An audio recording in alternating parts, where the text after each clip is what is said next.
Categories of philosophy. So let's go over this, and then I'll do a commercial break and plug some things, and I'm going to go over some clips from James Lindsay. So I I can't tell you how many times guys become frozen with fear on the subject of philosophy. It's not a scary and difficult subject if it's done right, if it's done systematically, if it's done foundationally, and you don't try to understand it through a modern lens.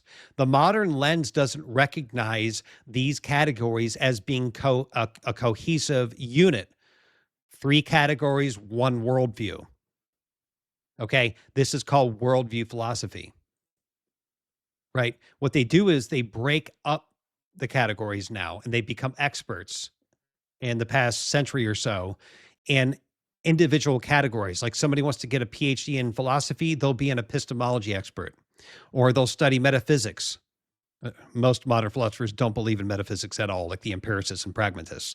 They'll just be an expert in ethics. And of course, the category ethics is political science.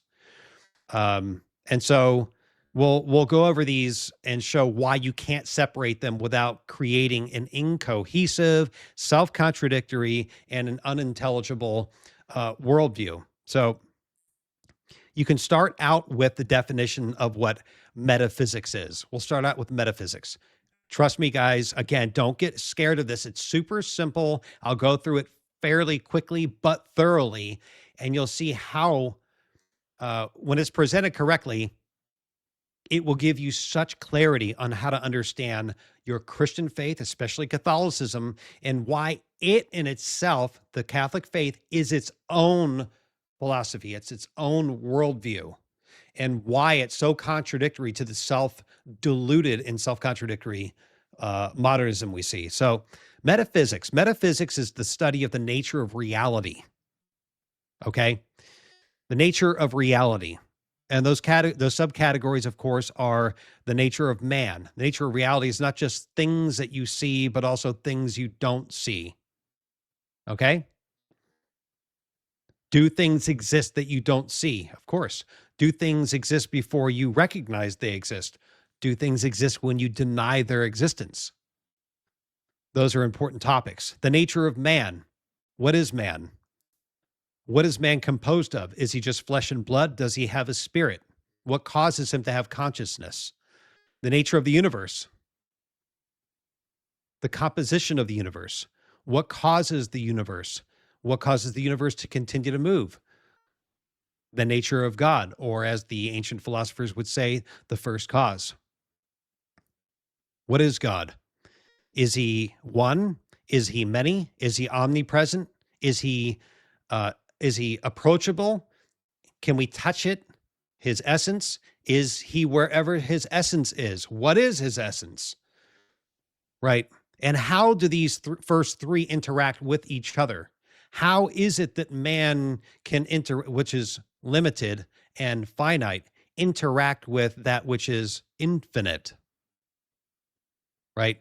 The Neoplatonists would say, no, you can't. The monists would say, no, you can't. You don't interact with the infinite because you would be eradicated by the infiniteness of him. Therefore, you interact with certain lower energies and energetic processions, and therefore you don't truly interact with him at all, ever. That's actually the foundation of later deism. So 4, the study of history or change. Ironically, 5, the study of universals, principles, or uniformity in nature, things that don't change. Those are 2 important things. When you study history, again, pre-Christian philosophers, as well as John of Damascus, St. Cyril, Basil, Justin Martyr, Thomas Aquinas, just go on and on. They also knew of what Plotinus and Aristotle, Socrates, Parmenides all spoke about. And that was their observation of nature, which is the scientific process in epistemology, will help you grasp a perception and your phenomenological experience of the universe.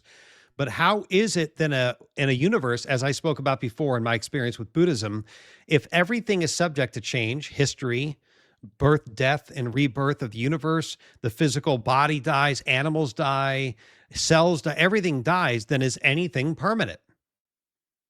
Well, if universals are permanent and principles are permanent and uniformity in nature can prove that permanence, how do you touch and feel what those principles are? Principles aren't something you pick up. That's not what they are. They are conceptual. So they only a product of the mind?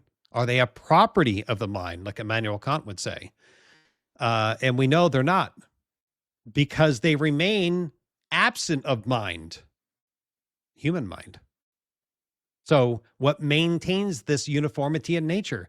It has to be a prior mind than ours and a higher mind than ours that maintains the uniformity of all the atoms that make me, and that I produce another human and a zebra produces other zebras.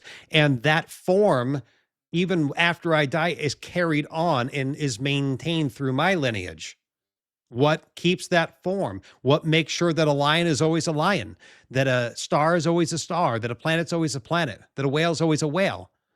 That uniformity is maintained from a mind that is absent of perception and phenomenological experience. That's God. That's the first cause.